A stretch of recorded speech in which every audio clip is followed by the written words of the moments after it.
Hello friends, আপোনালোক সকলোকে স্বাগতম জনাইছো এক্সাম এস্পিৰেন্ট ইউটিউব চেনেলটোলৈ। বন্ধুসকল আজি ভিডিঅ'টোত আমি আলোচনা কৰিম সিটেট 7 জুলাই 2024 ৰ কাৰণে সহায় হোৱাকৈ অসমীয়া ভাষাৰ প্ৰিভিয়াছ ইয়াৰৰ কোৱেশ্চন পেপাৰ। অসমীয়া ভাষাত 30টা কোৱেশ্চন আহে, তাৰে 15টা থাকে। এটা পদ্য আৰু এটা গদ্য থাকে, তাৰ পৰা 15টা কোৱেশ্চন দিয়া থাকে। তো এইখিনি কি কৰিব লাগে, আমাক পঢ়ি তাৰ পৰা এনসাৰখিনি কৰিব লাগে। আৰু পেডাগজিৰ পৰা 15টা কোৱেশ্চন আহে। আমি আজি পেডাগজিৰ কোৱেশ্চনখিনি ইয়াত আলোচনা কৰিবলৈ লৈছো। সো ইয়াত 106 নম্বৰৰ পৰা পেডাগজিৰ কোৱেশ্চনখিনি দিয়া আছিল। 106 নম্বৰ কোৱেশ্চনটোত কি কৈছে যে তলৰ বাক্যটোৰ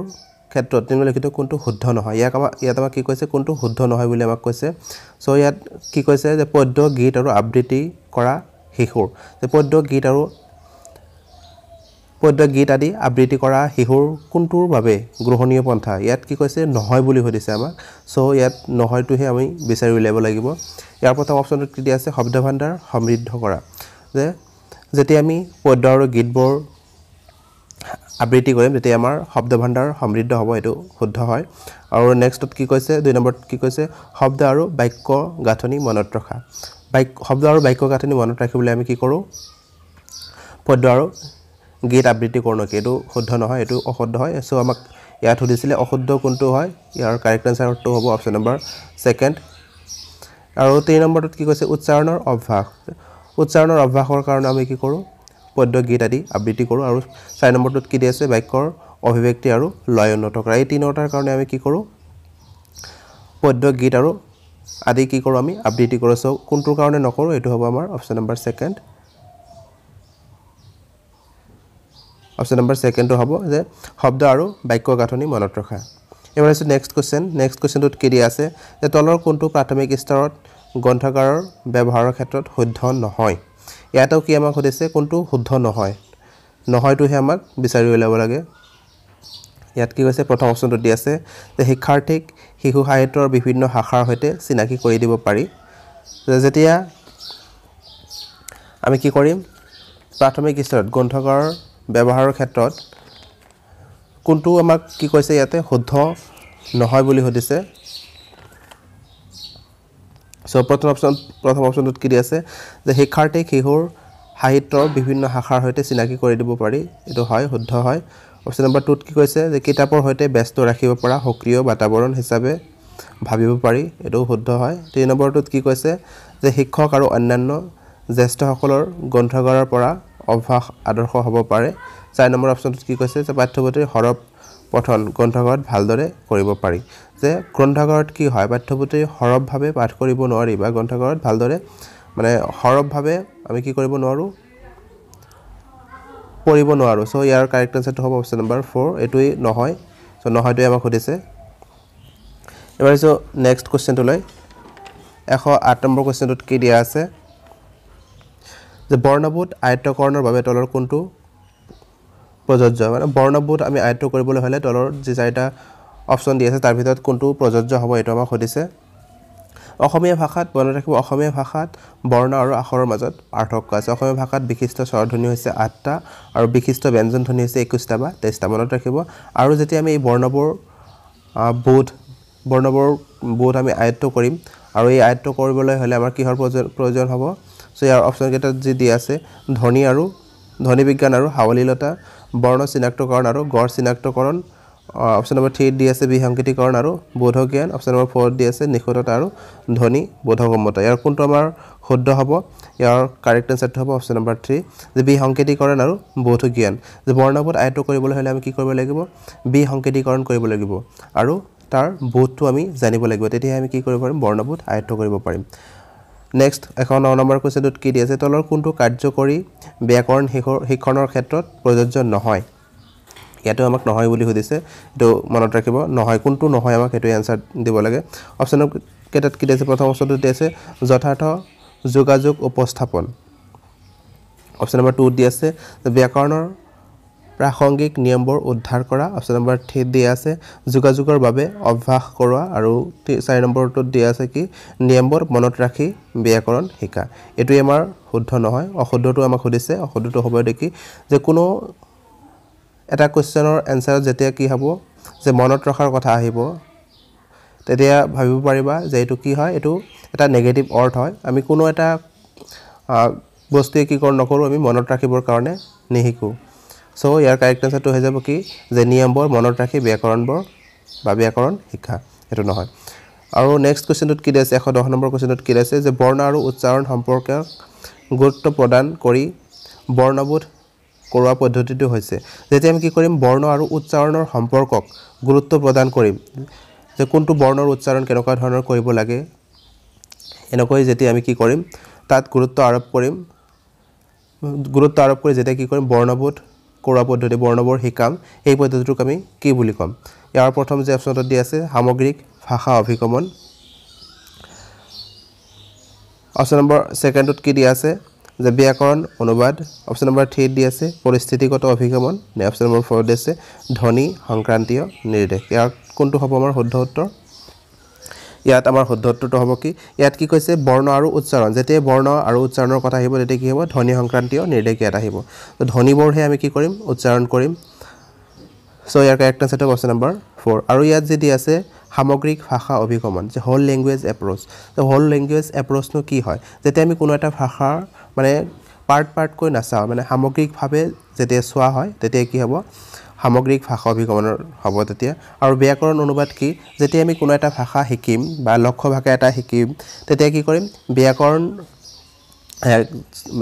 ব্যাকৰণ অনুবাদ পদ্ধতিৰ জৰিয়তে কি কৰা হ'ব আমাৰ অসমীয়া সাপোজ আমি ইংৰাজী ভাষাটো শিকিছো ইংৰাজী ভাষা এটা শিকোতে কি কৰিম অসমীয়াত অনুবাদ কৰি তাৰ পিছতহে কি কৰিম ইংৰাজীটো আমি কি কৰিম শিকিম এনেকুৱা ধৰণৰ যি শিকন তাকে কি কৰা হয় ব্যাকৰণ অনুবাদ পদ্ধতি বুলি কোৱা হয় সো মনত ৰাখিব এবাৰ আইছো নেক্সট কোৱেশ্চনটোলৈ নেক্সট কোৱেশ্চনটোত কি দি আছে যে তৃতীয় শ্ৰেণীৰ পাঠদান কৰা এগৰাকী শিক্ষকে শিক্ষাৰ্থীসকলক নিজৰ সংগীসকলৰ সামৰ্থ্য পৰীক্ষা কৰিবৰ কাৰণে কি কৰিছে ক্যান ব্যৱহাৰ কৰি যেনে ক্যান ইউ সুইম এনেকুৱা ধৰণে কি কৰিছে পাঁচটা কৈ প্ৰশ্ন দিলে এই ধৰণৰ কাৰ্যক কি বুলি কোৱা হ'ব কি কৈছে ইয়াতে কোৱেশ্চনটো বুজি ল'ব লাগিব কি কৈছে যে তৃতীয় শ্ৰেণীৰ পাঠদান কৰা এগৰাকী শিক্ষকে তৃতীয় ক্লাস 3 ত পাঠদান কৰা এজন শিক্ষকে কি কৰিছে নিজৰ সংগীসকলৰ সামৰ্থ্য পৰীক্ষা কৰিবৰ কাৰণে ছাত্ৰ ছাত্ৰীসকলক কি কৰিছে আগতে এটা পাঠ পঢ়াইছে তাৰ পৰা তেওঁলোকৰ মূল্যায়ন কৰিব বিচাৰিছে তাৰ কাৰণে কি কৰিছে যে ক্যান ব্যৱহাৰ কৰি ব্যাকৰণ এটা কি হয়তো ক্যান ব্যৱহাৰ কৰি তেওঁলোকক পাঁচটা বাক্য ক'বলৈ দিছে বা তেনেকুৱা ধৰণৰ এটা পাঁচটাকৈ কি কৰিছে প্ৰশ্ন ক'বলৈ দিছে এই ধৰণৰ যি কাৰ্য তাত তেওঁলোকৰ শিক্ষাৰ্থীসকলৰ কি পৰীক্ষা কৰিব বিচাৰিছে বা কি মূল্যায়ন কৰিব বিচাৰিছে শিক্ষকগৰাকী এটো আমাক দিছে ইয়াৰ প্ৰথম অপচনটো দি আছে যে মৌখিক হাৱলীলতা পৰীক্ষা ইয়াত কি মৌখিকভাৱে তেওঁলোকে কিমান ভালদৰে ক'ব পাৰে বা কিমান হাৱলীলভাৱে ক'ব পাৰে এটোৰ পৰীক্ষা কৰিব বিচাৰিছে যে নিয়ন্ত্ৰিত মৌখিক পৰীক্ষা এটো পৰীক্ষা কৰিব বিচাৰিছে এনে মুক্ত কথন নে নিষ্ক্ৰিয় শ্ৰৱণ ইয়াত কোনটো পৰীক্ষা কৰিব বিচাৰিছে বা মূল্যায়ন কৰিব বিচাৰিছে ইয়াৰ কোনটো শুদ্ধ উত্তৰ হ'ব ইয়াৰ কাৰেক্ট আনসাৰ হ'ব অপচন নম্বৰ 1 যে মৌখিক হাৱলীলতা পৰীক্ষা তেওঁলোকে কিমান ভালদৰে ক'ব পাৰিছে ক্যান ব্যৱহাৰ কৰি পাঁচটা বাক্য ক'ব পাৰিছে না নাই তেওঁলোকৰ মৌখিক হাৱলীলতা পৰীক্ষা কৰিবৰ কাৰণে কি কৰিছে শিক্ষাৰ্থীক এনেকুৱা ধৰণৰ মানে কামটো কৰিবলৈ দিছে শিক্ষকগৰাকী মনত ৰাখিব এবাৰ নেক্সট কোৱেশ্চনটোত কি দি আছে 112 নম্বৰ কোৱেশ্চনটোত দি আছে তৃতীয় শ্ৰেণীৰ পাঠদান কৰা এগৰাকী শিক্ষকে শ্ৰেণীকোঠাত এটা পঠন স্থান বা ৰিডিং কৰ্নাৰ প্ৰতিষ্ঠা কৰিব বিচাৰিছে যে এজন শিক্ষকে কি কৰিছে শ্ৰেণীকোঠাৰ এটা সাইডতে কি কৰিছে ৰিডিং কৰ্নাৰ বা পঠন স্থান বা পঢ়িবৰ কাৰণে এটা ঠাই প্ৰতিষ্ঠা কৰিব বিচাৰিছে যে ইয়াৰ বাবে শিশুৰ গ্ৰন্থ বাছনি কৰাৰ ক্ষেত্ৰত তলৰ কোনটো প্ৰশ্ন প্ৰথমেই প্ৰাসংগিক হ'ব তাৰ কাৰণে কি কৰিব লাগিব যেতিয়া এটা ৰিডিং কৰ্নাৰ গঠন কৰা হ'ব বা স্থাপন কৰা হ'ব তাৰ কাৰণে কি কৰিব তাত পুথি ৰাখিব লাগিব আৰু কেনেকুৱা ধৰণৰ পুথি তাত ৰাখিব লাগিব তাৰ যিবোৰ পুথি ৰাখিব তাৰ কাৰণে কি কৰিব লাগিব প্ৰথমেই কি কৰিব লাগিব কিহৰ ওপৰত গুৰুত্ব দিব লাগিব এটো আমাক সুধিছে ইয়াৰ প্ৰথম অপচন কি আছে যে লেখকগৰাকী শিশু উপযোগী গ্ৰন্থ ৰচনাৰ ক্ষেত্ৰত সন্মানী আৰু প্ৰতিষ্ঠিত লেখক হয়নে এটোত গুৰুত্ব দিব নে কিতাপবোৰ শ্ৰেণীটোৰ ছাত্ৰ ছাত্ৰীসকলৰ ব্যক্তিগত পঠন স্তৰৰ হয়নে 3 নম্বৰ অপচনত কি দি আছে যে কিতাপবোৰ তৃতীয় মানৰ পাঠ্যসূচীৰ লক্ষ্যসমূহ পূৰণত সহায় কৰিবনে নে 4 নম্বৰটোত কি দি আছে এই কিতাপবোৰ একাধিক শিক্ষণ প্ৰসংগত ব্যৱহাৰ কৰিব পৰা যাবনে ইয়াৰ কোনটো শুদ্ধ উত্তৰ হ'ব এটো আমাক সুধিছে ইয়াৰ যি প্ৰথম অপশ্যনটো দিয়া আছে যে লেখকগৰাকী শিশু উপযোগী গ্ৰন্থ ৰচনাৰ ক্ষেত্ৰত সন্মানীয় আৰু প্ৰতিষ্ঠা লেখক হয়নে ইয়াত এইটো কি দিয়া আছে এইটো অফিচিয়েল এনসাৰ কি মতে এইটো হয়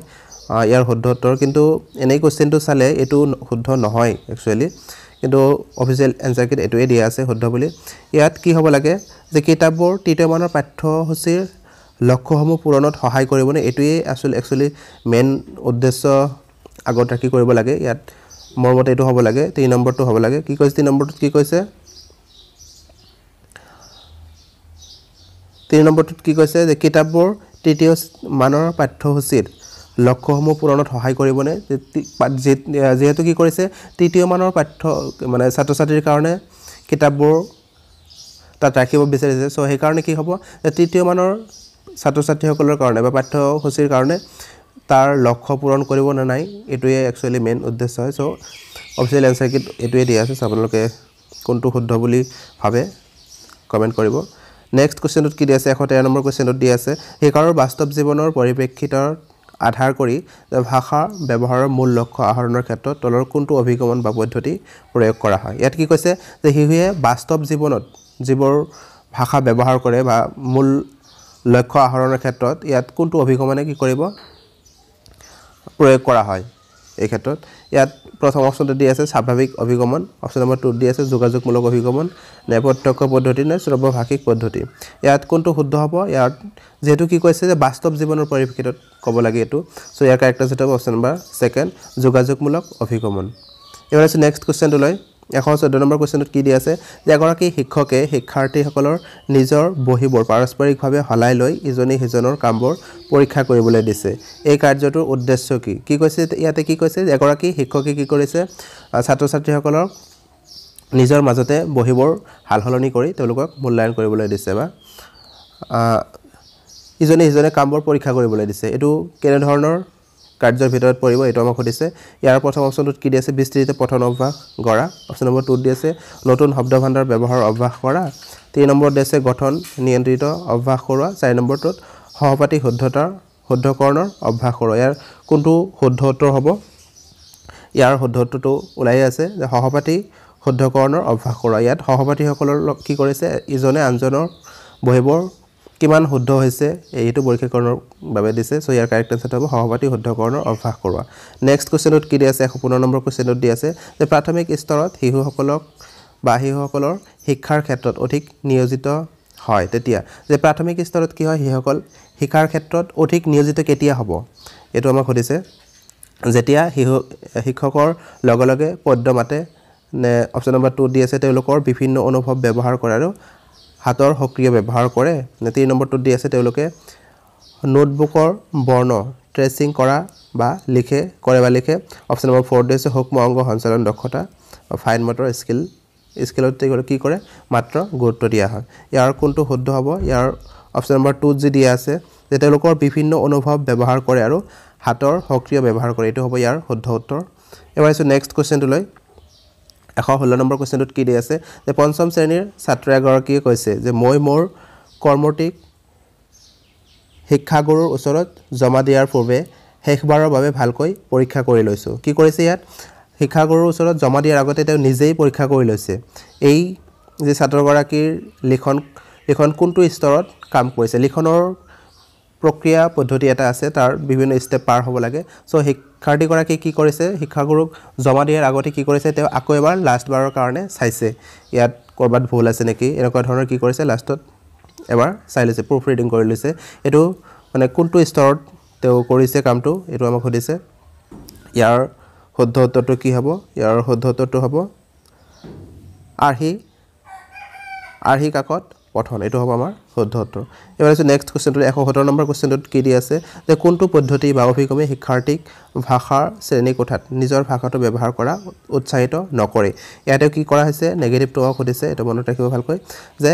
কোনটো পদ্ধতি বা অভিগমে শিক্ষাৰ্থীক ভাষাৰ শ্ৰেণী কোঠাত নিজৰ ভাষাটো ব্যৱহাৰ কৰাত উৎসাহিত নকৰে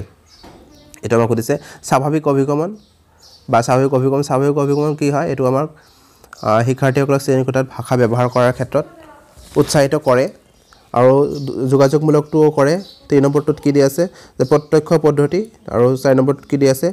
শ্ৰব্যভাষিক পদ্ধতি ইয়াৰ শুদ্ধ উত্তৰটো হ'ব কি অপচন নম্বৰ 3 প্ৰত্যক্ষ পদ্ধতি প্ৰত্যক্ষ পদ্ধতিত কি কৰা হয় যেটো ভাষা শিকোৱা হয় বা টাৰ্গেট ল্যাঙ্গুৱেজ যেটো থাকে ইংৰাজী হলে ইংৰাজীতে কি কৰা হ'ব ডাইৰেক্ট যোগাযোগ কৰা হ'ব বা যদি আমি বেলেগ এটা হিন্দী ভাষা শিকো হিন্দীতে ডাইৰেক্ট যোগাযোগ কৰা হ'ব সো এটো কি নকৰে শিক্ষাৰ্থীক স্বাভাৱিক ভাষা শিকাৰ ক্ষেত্ৰত এটো অভিগমে সহায় নকৰে বা উৎসাহিত নকৰে নেক্সট কোৱেশ্চনটোত কি দিছে 18 নম্বৰ কোৱেশ্চনটোত কি দি আছে এগৰাকী শিক্ষকে দ্বিতীয় শ্ৰেণীৰ শিক্ষাৰ্থীসকলৰ বাবে শিকন হজুলি সংগ্ৰহ কৰাৰ পৰিকল্পনা কৰিলে তলৰ কোনটো শিকন হজুলি সংগ্ৰহৰ সঠিক প্ৰক্ৰিয়া নহয় ইয়াত কি কৈছে যে শিক্ষক এগৰাকী কি কৰিছে ছাত্ৰ ছাত্ৰীৰ কাৰণে শিকন সামগ্ৰী টিএলএমৰ সংগ্ৰহ কৰিব বিচাৰিছে আৰু ইয়াত কোনটো তাৰ ক্ষেত্ৰত শুদ্ধ নহয় এটা মই কৈছে নিৰ্বাচিত হজুলিসমূহ শিক্ষাৰ্থীসকলৰ বয়স অনুপাতে আকৰ্ষণীয় আৰু নিৰাপদ হ'ব লাগিব এটো শুদ্ধ হয় যে যিবোৰ হজুলিতেও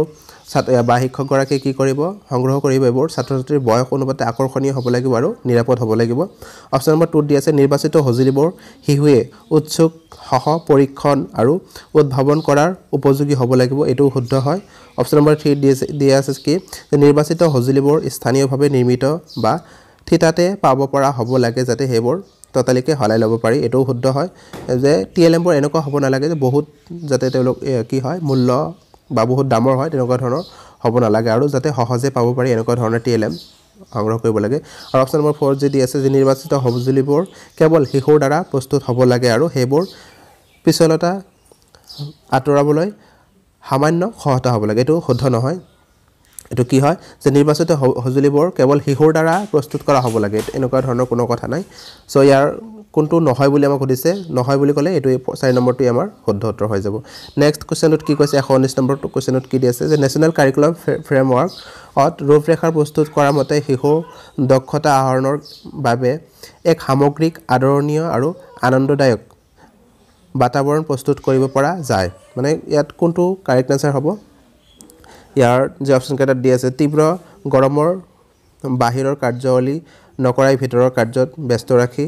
অপচন নম্বৰ 2 যি দি আছে যে শিক্ষাৰ্থীৰ